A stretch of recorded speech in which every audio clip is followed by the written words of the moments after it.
Okay, so on to part 2 of this very long question. So the first part, F, where in main memory are the instructions in the program stored? So we don't teach the heap anymore, so that won't be the answer on your exam. Registers don't store instructions. Registers are not part of main memory, so we can cut that out. So the main memory segments we know are the text segment and the stack. Instructions are stored in the text segment. Data is stored in the stack. So data is stored there. Instructions are always stored in the text segment. And EIP is the register that points to the text segment, while ESP and EBP point to the stack. Okay, so the next thing, what is the assembly language of the next instruction to be executed? If you have the definition of EIP on your equation sheet, that should say something about next instruction in it.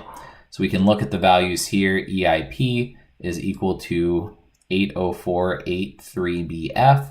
And if we look over here, it says main plus 75 as well. So that can help us check that we're at the right location.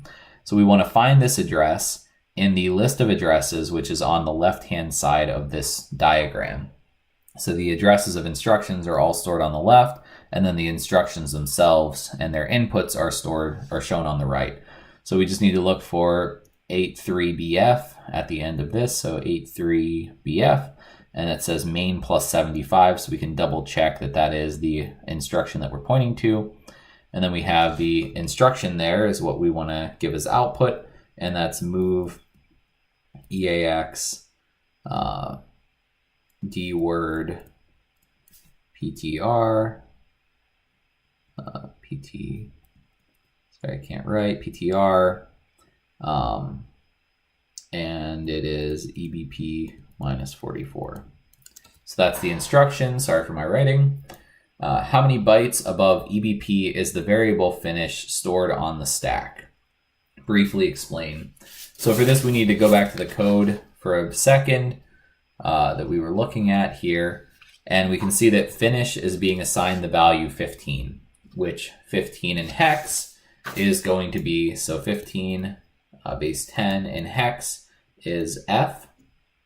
So we're looking for F as our OXF is better to look for in the assembly code here. So OXF, we can find it this line. This is a problem from homework, so you should be familiar with this already. So OXF is the number we're looking for, and that is being stored into EBP minus 48. So EBP minus 48 is the value we're looking for. So we could say something like finish is assigned value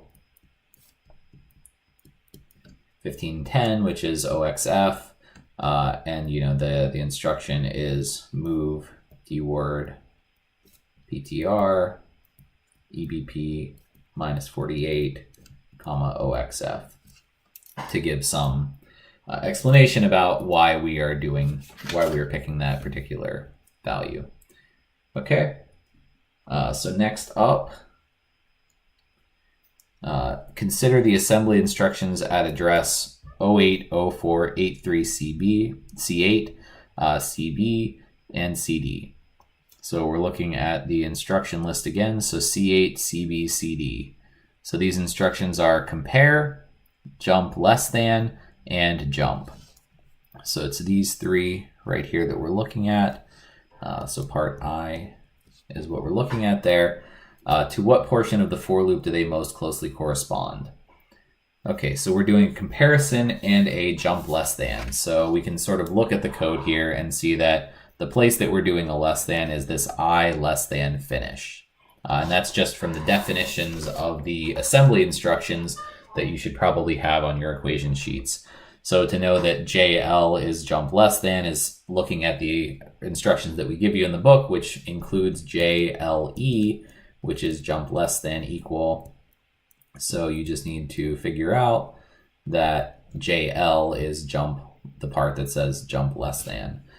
So it's corresponding to a jump less than and a comparison, which is the Boolean expression of the loop used to determine if the loop should execute.